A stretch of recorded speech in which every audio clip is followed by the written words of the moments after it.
ربنا ظلمنا أنفسنا وإن لم تغفر لنا وترحمنا لنكونن তোমার এই আদালতের আসামি।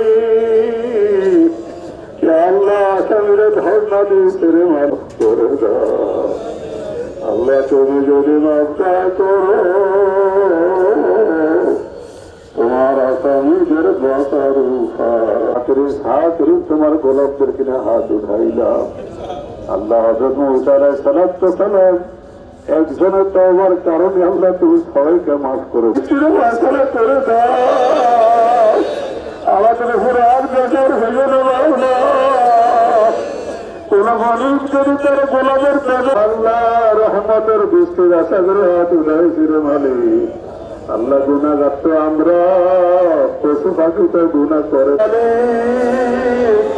আল্লাহ আমাদের গুনাহ দিকে না তাকিয়ে মাওলা মা বাবা দাদা দাদি আত্মীয় মরুদ ঘুরাবেন কবর আছে মাওলা। আল্লাহ রহমতের নজর দিয়ে সবার কবরকে আড়াল বরসালি। যে রাসূলের ভুলে যাওয়া সুন্নাত ভুলে যাওয়া সুন্নাতের আমল হবে, সাথে সাথে যে রাসূলের ভুলে যাওয়া সুন্নাত ভুলে যাওয়া সুন্নাতের আমল হবে, সাথে সাথে প্রচারের ফল।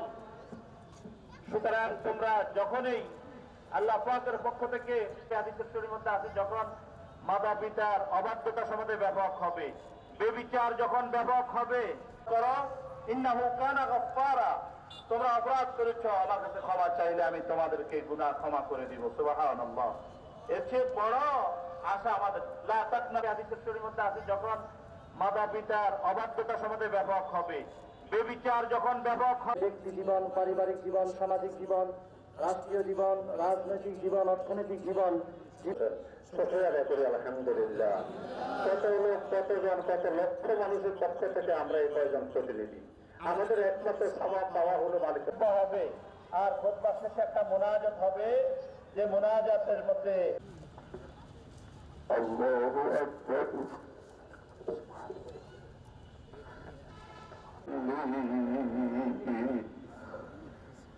سبح لله ما في السماوات وما في الأرض وهو العزيز الحكيم يا أيها الذين آمنوا إن الله يحب الذين مرسول وإذ قال موسى لقومه يا قوم لم تؤمنون إليكم فلما زاغوا أزاغ الله قلوبهم الله أكبر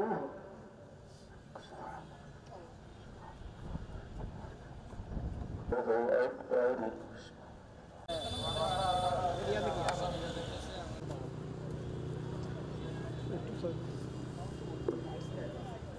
স্বেচ্ছাসেবকরা যারা রয়েছে আমরা প্রত্যেকেই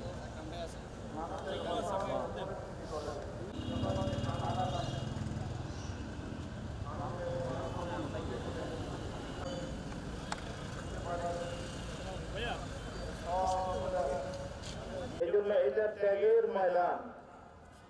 একটু বার্তা রুদ্র আমাদের কষ্ট হবে, নিচে আকাশের মালিকের রহমতের নিচে আমরা আশা করি চলে আসবো।